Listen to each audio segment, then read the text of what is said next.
Nous sommes maintenant au mois de février. Les températures vont commencer tout doucement à se réchauffer. Le printemps se rapproche tout doucement. Et donc, nos bulbes de printemps sont plantés et maintenant les bulbes c'est terminé, il ne faut plus en planter. Quoique, mais si, il y a certains bulbes qui se plantent maintenant au mois de février et je vais vous montrer un en particulier que nous allons inclure dans le massif que nous avons créé ensemble.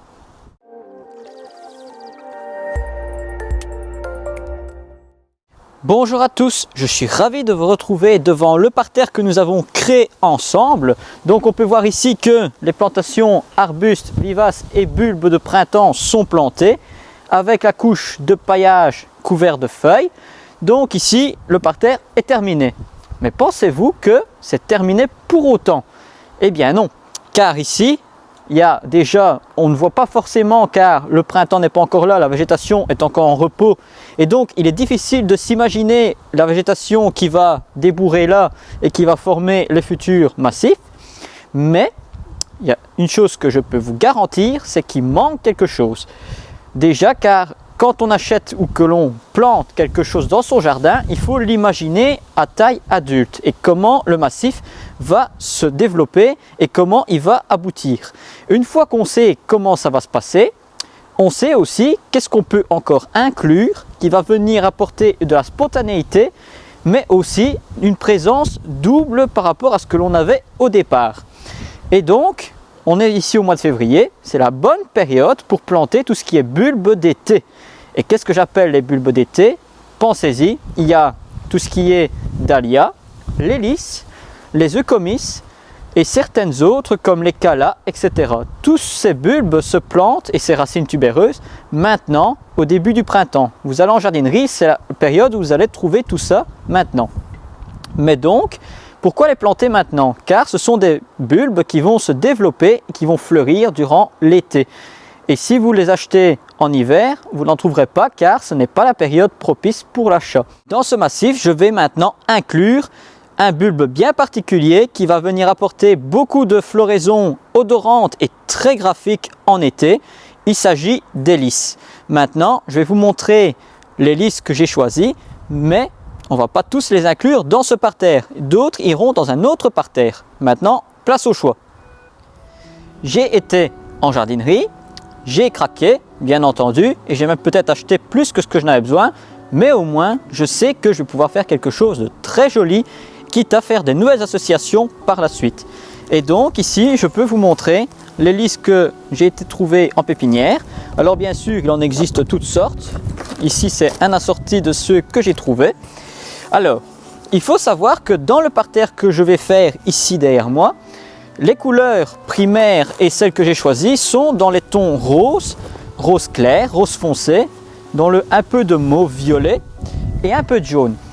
Toutes ces couleurs vont devoir s'associer et donc il va falloir dans les lys que j'ai choisis apporter des couleurs qui vont se rapprocher de ce que j'ai déjà mis ou alors qui vont venir nuancer cette couleur. Donc si on a par exemple un rose dans notre parterre, on peut jouer sur les teneurs de rose et sur les profondeurs. Donc ça veut dire que vous allez jouer sur les nuances. Par exemple, le rose, ça peut être rose foncé, ça peut être rose fuchsia, ça peut être rose clair, rose pastel. Et tout ça, il va falloir venir jouer sur les intonations de couleurs. Donc ici, derrière moi, c'est dans les tons roses. Celui-ci, le lys Stragazer, celui-là, je pourrais venir l'inclure dedans. Mais il n'y a pas que la couleur qu'il va falloir choisir, la hauteur aussi, car les lys sont verticales, ils montent à certaines hauteurs, mais il faut faire attention que certains sont plus petits que d'autres. Ici, le but c'est de venir culminer le parterre, donc il faut qu'il soit plus grand. Alors ici, on va regarder le lys que je vous ai montré, 90 cm, c'est une bonne taille, donc on va pouvoir éventuellement le choisir. Après, on a dit qu'il y avait du rose, mais du jaune. Un qui peut s'associer aussi, c'est celui-ci. Alors pour le nom, c'est le Forever Summer. Donc celui-ci pourrait très bien aller dans la partie proche de la porte d'entrée car il y a du jaune et du rose présent. Maintenant, la hauteur, ça c'est très important. Alors pour la hauteur, 1 mètre de juin à août.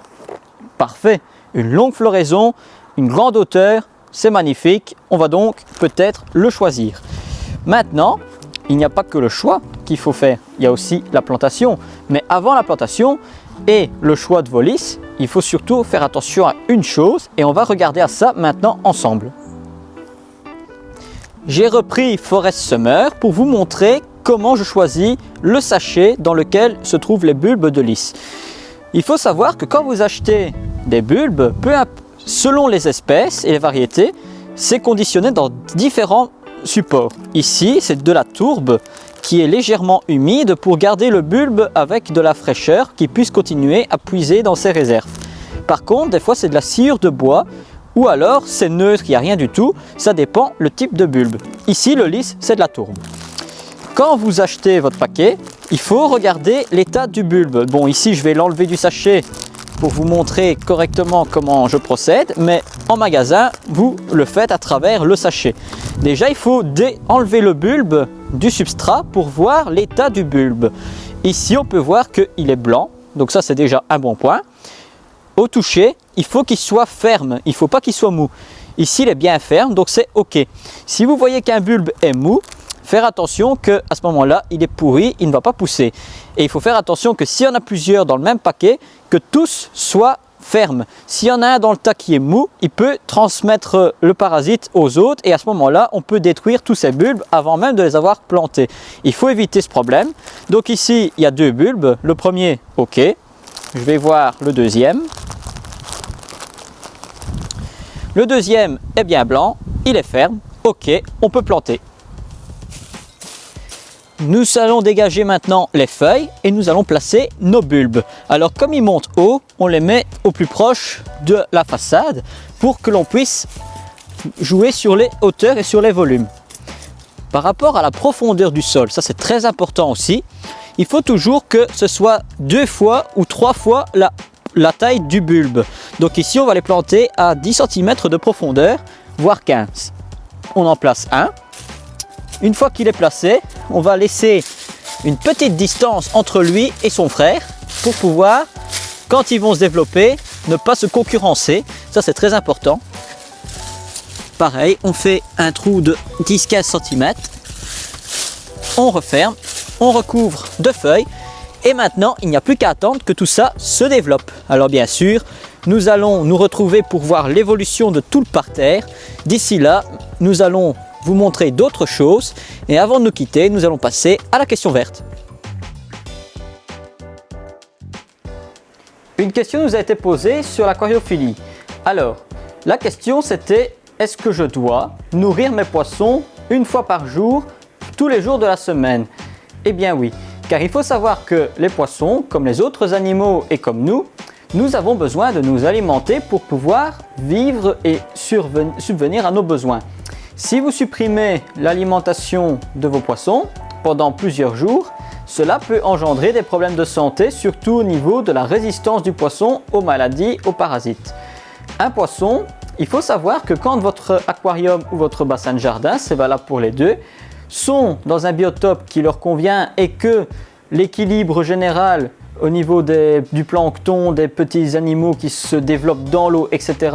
se développe bien. Même si vous oubliez de nourrir une fois, ce n'est pas un problème car les poissons trouvent toujours de quoi se nourrir dans le bac. Mais il est toujours important de donner à manger au moins une fois par jour aux poissons pour qu'ils puissent se nourrir en complément de ce qu'ils peuvent trouver dans le bac ou dans le bassin.